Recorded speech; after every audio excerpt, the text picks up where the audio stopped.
They changed the locks while I was at my brother's funeral. I didn't find out until I was standing on my own front porch, key in hand, suitcase at my feet, and the deadbolt wouldn't turn.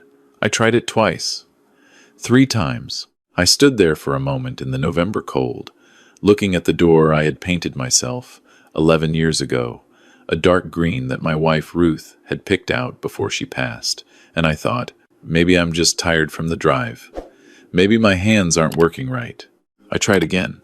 The key didn't fit because it wasn't the same lock. My daughter-in-law opened the door about 30 seconds later. She had that look on her face, the one I'd seen more and more over the past year, not quite a smile, not quite an apology, something in between that managed to be neither. "Oh, Walter," she said, "you're back." I looked at her. I looked at the lock. I looked back at her. "Denise," I said, "why doesn't my key work?" She tucked a strand of hair behind her ear and said, "We had some security concerns while you were gone. We had to change the locks on all the doors. We were going to tell you, I had been gone for 4 days. I drove to Knoxville to bury my younger brother, Raymond, who had died of a heart attack at 61. I had cried in a church pew next to Raymond's wife, while his 2 boys carried the casket. I had driven 8 hours back in the rain, and now I was standing on my own porch being told there had been security concerns. "Give me the new key," I said. She hesitated, just for a second, but I noticed it. "Of course," she said. Come in. Marcus will explain everything. I want to tell you something before I go any further, because I've seen the comments on videos like this one. I know what you're thinking. You're thinking, why didn't he just throw them out right then? Why did he keep letting it happen? And I understand why you'd ask that. I've asked myself the same thing, lying awake at 3 in the morning more times than I can count. But here's what those questions don't account for. Marcus was my son, my only child. I watched him take his first steps on the living room floor of that house. I taught him to drive in the parking lot of the Kroger on Route 9. When he married Denise 8 years ago, I stood up at the wedding and told everyone in that room that I had never seen him happier, and I meant it. When the 2 of them hit hard times 3 years later, his business went sideways and they were drowning in debt, I told them to come stay with me. Just until they got back on their feet. That was 4 years before the lock. I'm 63 years old. I spent 35 years as a civil engineer. I designed drainage systems, retaining walls, load-bearing structures. My entire career was built on understanding how things hold together, and more importantly, understanding exactly how they fail. I mention this because it matters later. It matters a great deal. I went inside. The house had changed while I was gone. That's the only way I can describe it. Nothing was dramatically different. My furniture was still there. My books were still on the shelf, but the feeling was different. The kitchen smelled like Denise's candles, the heavy vanilla ones I'd always found too sweet. There were throw pillows on my couch that I didn't recognize. A new rug in the hallway. Marcus was sitting at my kitchen table with his laptop open. He looked up when I walked in and said, "Hey, Dad, how was the drive?" "Long," I said. "Why did you change my locks?" He closed the laptop halfway. "We were going to talk to you about that. Talk to me now." He glanced at Denise. That glance, that single, quick look that passed between them told me more than anything either of them said in the next 10 minutes. It was the glance of 2 people who had already decided something and were now figuring out how to present it. Marcus took a breath. He told me that while I was away, he and Denise had done some thinking. They were grateful for everything I'd done for them. Deeply grateful. But their situation had changed. His new business venture was doing well. They were finally stable, and they felt it was time to think about the long-term arrangement of the house. His word, arrangement. I asked him what that meant. He said that his mother-in-law, Denise's mother Carol, was having health problems. She was 74, she'd recently had a fall, and she was struggling to live alone in her apartment in Chattanooga. Denise was worried about her. They both felt that the right thing to do was to bring Carol to live with them. "That's fine," I said. "It's a 4-bedroom house. Carol can have the guest room." Another glance between them. Marcus said they'd actually been thinking about something different. They'd been thinking that Carol would be more comfortable in the master bedroom because it had the attached bathroom and it would be easier for her mobility. He said they'd been thinking I might be comfortable in the upstairs room, the small one at the end of the hall, the one we'd always used for storage. I let the silence sit for a moment. "Let me make sure I understand," I said. "You want me to move out of the bedroom I have slept in for 22 years, in the house I own, so that your mother-in-law can have it? It's just more practical, Dad. And you changed the locks before asking me." "We were going to." "Before asking me," I said again. Denise spoke up then. She said they hadn't meant to blindside me. She said Carol was in real pain and they were just trying to do right by her family. She said she hoped I could understand that she had a responsibility to her mother the way Marcus had a responsibility to me. She said it very smoothly, and I noticed she had been practicing it. I told them I needed to think. I told them I was tired from the drive and needed to sleep, and that we would talk in the morning. Marcus handed me the new key. I took it. I went to my bedroom, still my bedroom that night, and I sat on the edge of the bed in the dark for a long time. Raymond was in the ground in Knoxville. Ruth had been gone for 6 years. My son was sitting at my kitchen table, having already decided to rearrange my home around me, and I hadn't seen it coming. That was the part that stung the most. Not the anger, the surprise. I had spent my career identifying structural weaknesses before they caused failures, and I had completely missed this one. I did not sleep much that night, but by morning I was no longer surprised. By morning I was thinking like an engineer. I want to be honest about the next few weeks, because they were not my best. I agreed to move into the small upstairs room. I told myself it was temporary, that I was choosing my battles, that Marcus would come to his senses. I carried boxes of my own belongings up the narrow staircase and put them in a room that smelled like old cardboard. I assembled a smaller bed frame I'd bought myself at a furniture store on Route 12. I did all of this quietly, and I think they mistook my silence for acceptance. Carol arrived on a Thursday in December. She was a small woman with sharp eyes and a walker that she didn't seem to need very much. She thanked me for being so gracious about the room. She said it with a slight emphasis on gracious that I chose not to respond to. I smiled and said I hoped she'd be comfortable. Within 2 weeks, she was running the kitchen. I don't mean that metaphorically. I mean she rearranged my cabinets, replaced my coffee maker with one she'd brought from Chattanooga, and started buying groceries that I didn't recognize and didn't eat. When I mentioned gently that I'd had a particular system for the kitchen for over 2 decades, Denise told me that Carol was used to having her own space, and it would mean a lot if I could be flexible. I said I would try to be flexible. When the grocery bills started coming to me because the household expenses had always come to me, because it was my house, I noticed they had roughly doubled. I mentioned this to Marcus. He said they'd talk about it. The bills kept coming. In January, Marcus told me that Carol's medical costs were significant and that things were tight. He asked if I could cover the utilities for a few months, just while he got a new client deal finalized. I had done this kind of thing before, covered expenses, helped them through rough patches, and so I said yes. I want you to understand something, because this is the part I see in the comments on every video like this one, people saying, "How could you keep giving them money? What kind of fool does that?"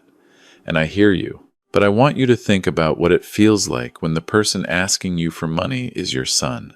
When he looks at you the way Marcus looked at me, not quite like he used to, not quite the boy who used to sit on the back steps with me and watch the fireflies, but close enough when you can still see traces of the person you raised inside, the one sitting across from you asking for help. It doesn't feel like being taken advantage of. It feels like being a father. That feeling will cost you, eventually. It cost me. February. The client deal didn't close. More bills. Marcus asked if I could loan them $4,000 to cover a gap in payroll for his business. He said he'd pay it back within 60 days. I wrote the check. The 60 days passed. I didn't mention it. Neither did he. By March, I had developed a habit I wasn't proud of. I'd started keeping notes. Not because I planned to do anything with them, at least that's what I told myself. I just needed somewhere to put the things I was noticing. A little notebook I kept in the drawer of the small desk in my upstairs room. Dates, amounts, incidents, the lock change, the bedroom, the groceries, the money. I'm an engineer. I document things. It's what I do. The thing that finally shifted something in me was a conversation I wasn't supposed to hear. It was a Saturday morning in late March. I had come downstairs early, around 6, before anyone else was up. I was in the kitchen making coffee when I heard Marcus and Denise talking in the hallway. They hadn't noticed I was there. I'm not going to pretend I didn't stand still and listen. Denise was saying she didn't think this was working. Marcus asked what she meant. She said she meant the whole situation, having me there, upstairs, and she used a word I'm not going to repeat, but the meaning was clear: underfoot. She said her mother deserved more privacy. She said she thought it might be time to have a real conversation with me about finding my own place. Marcus was quiet for a moment. Then he said, "He's not going to go for that." Denise said, "He will, if we make it uncomfortable enough." I stood in the kitchen holding my coffee mug, and I understood, with the particular cold clarity that comes from hearing something stated plainly that you had been pretending wasn't true, exactly what was happening, and exactly how long it had been happening.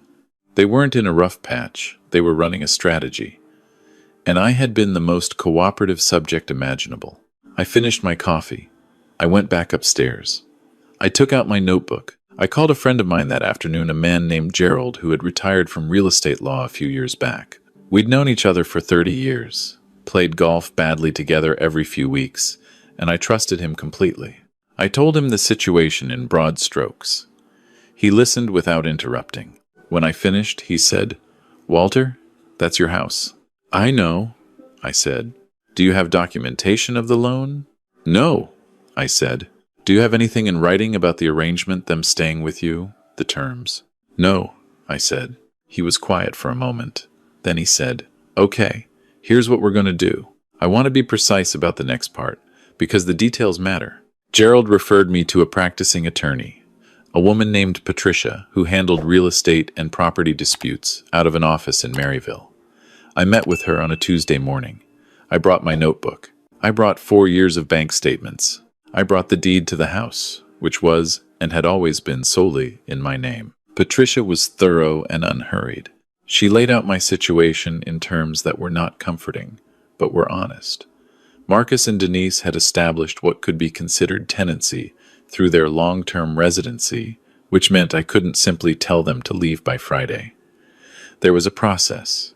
It would take time. It would require documentation and proper notice and, very likely, a level of conflict I had been avoiding for years. She asked me if I was prepared for that. I thought about Raymond in his casket. I thought about Ruth's green door and the lock that no longer fit my key. I thought about Denise's voice in the hallway saying, "Make it uncomfortable enough." I told Patricia I was prepared. She drew up a formal notice of termination of tenancy. 90 days, as required under Tennessee law. She advised me to have no further financial transactions with Marcus or Denise, no loans, no bill payments on their behalf, nothing. She advised me to document everything going forward. She told me to remain calm and civil at all times, because a paper trail of reasonable behavior on my part would be valuable. I drove home and I made dinner, and I sat at the kitchen table with Marcus, Denise, and Carol, and I talked about the weather. I did not tell them about Patricia. I did not tell them about the notice that was being prepared. I smiled, and I passed the bread, and I went upstairs, and I wrote in my notebook. Here is the other thing I was doing during those weeks, the thing I hadn't told anyone, including Gerald and Patricia. I'm a civil engineer. I spent 35 years understanding structures, how they're built, what holds them up, where the load goes, and what happens when a foundational element is removed. A house is not just a building. It's a system. Every system has dependencies. When you remove the right element at the right moment, the whole thing reconfigures.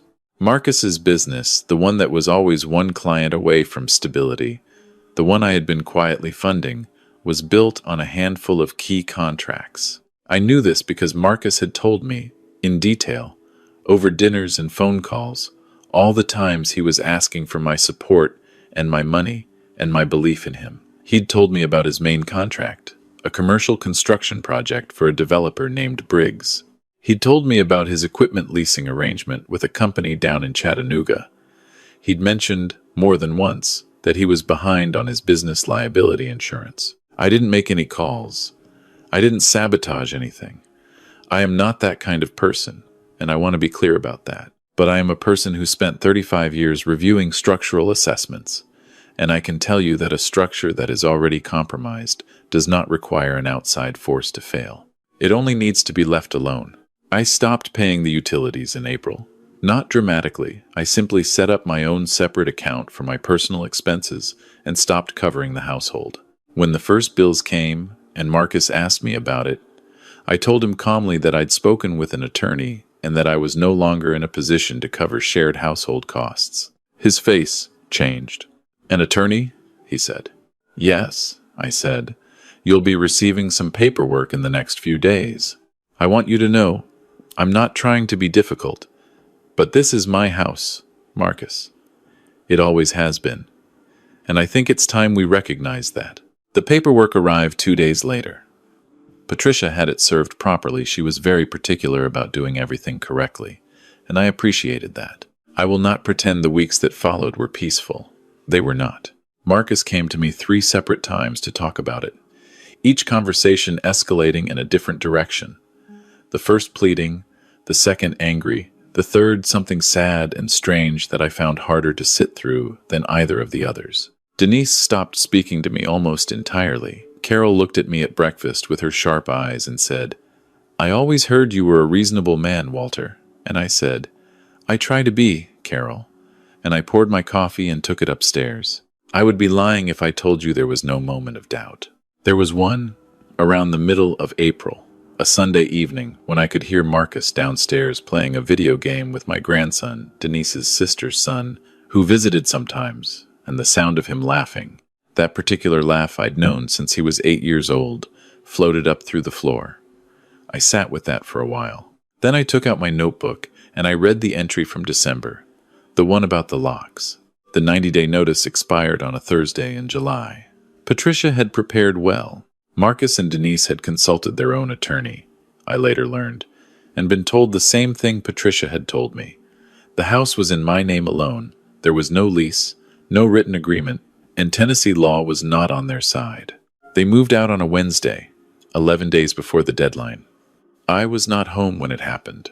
I had deliberately made arrangements to be away for the day lunch with Gerald, then a long drive through the valley because I needed the air. When I came home that evening, the house was emptied of their things. Denise's candles were gone. The throw pillows were gone.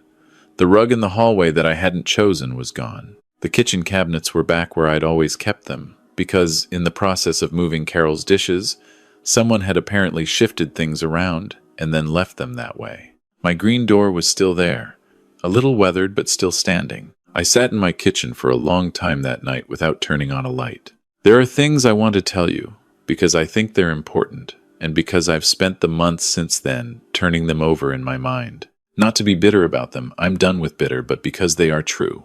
Marcus called me in August. I let it go to voicemail. His message was short. He said he hoped I was doing okay. He said things had been hard. He said maybe we could talk sometime. I listened to it twice. I haven't called back yet. I'm not sure what I have to say to him. I'm not sure that what I have to say would be useful to either of us right now. Maybe that changes. I don't know. Denise did not call. Carol sent a card. A real card. Handwritten, which surprised me. It said she was sorry things had ended the way they had, and that she had enjoyed our morning coffee conversations more than she'd let on. I put the card on my refrigerator. I don't know why. Maybe because it was the most honest thing anyone had given me in a long time. The $4,000 Marcus borrowed the loan with no paperwork, the 60-day payback that never happened, is gone. I've made my peace with that. You can't recover everything. You choose what to pursue and what to release, and I decided that particular debt was better released than chased. Here is what I kept. The house is mine again. This sounds simple, but if you've ever had something taken from you slowly, so slowly you almost didn't notice, you understand what it means to have it simply be yours again. To walk through the rooms without calculating whether you're in someone's way. To have coffee in your own kitchen in silence without it feeling like an intrusion. To sleep in your own bedroom, in your own bed, and know that no one is going to knock on the door in the morning with a new arrangement. I repainted the front door in September. Same dark green Ruth had picked out. Because I like it, and because it's mine, and I'll keep it as long as I want to. The thing I think about most, the question I know you want answered, because it's the question I had to answer for myself, is how it got this far. How a man who spent 35 years identifying structural failures in complex systems managed to miss the one that was happening in his own home. And I think the answer is this. I was looking at my son, not at the structure. I was looking at the person I loved and measuring everything by the hope that he was still the person I'd raised, rather than measuring what he was actually doing. Hope is not a load-bearing element. I know that now. I should have known it earlier. But here's the other thing I know, and I want to leave you with this, because I think it matters more than the rest of it. I'm 63 years old. I don't have Ruth anymore. I don't have Raymond. My relationship with my son is damaged in a way I can't fully assess, yet maybe it can be rebuilt, maybe it can't. That's a real loss. I'm not going to minimize it. But I still have this house. I have Gerald, who came over last weekend and we sat on the back porch and talked until it was dark. I have Patricia, who sends me a card every Christmas, and whom I consider a friend. I have my notebook, which I still keep, though now I mostly write down things I'm grateful for, rather than things I'm documenting. And I have something I didn't have before all of this started. I know exactly what this house is worth to me. Not in dollars and mornings. In coffee made the way I like it. In the specific quiet of a Sunday afternoon when no one is reconfiguring anything and everything is exactly where I put it. That's not nothing. For a man of 63 who has lost a few things he can't replace, that's quite a lot.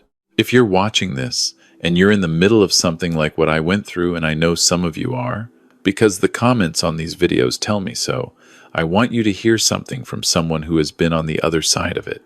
Document everything. Not because you're planning to act on it, just because documentation is honest, and it forces you to see what you're actually looking at rather than what you hope you're looking at. Talk to a professional early, not because you want to fight, because having the correct information is not the same as starting a conflict. It just means you're not operating in the dark. And understand this. Your home is not just a building. It's the structure around your life. And you have the right, not just legally, but in every sense that matters, to protect it. The locks on my door are mine again. I have 3 copies of the key. I know exactly where all 3 are. That's where I'll end.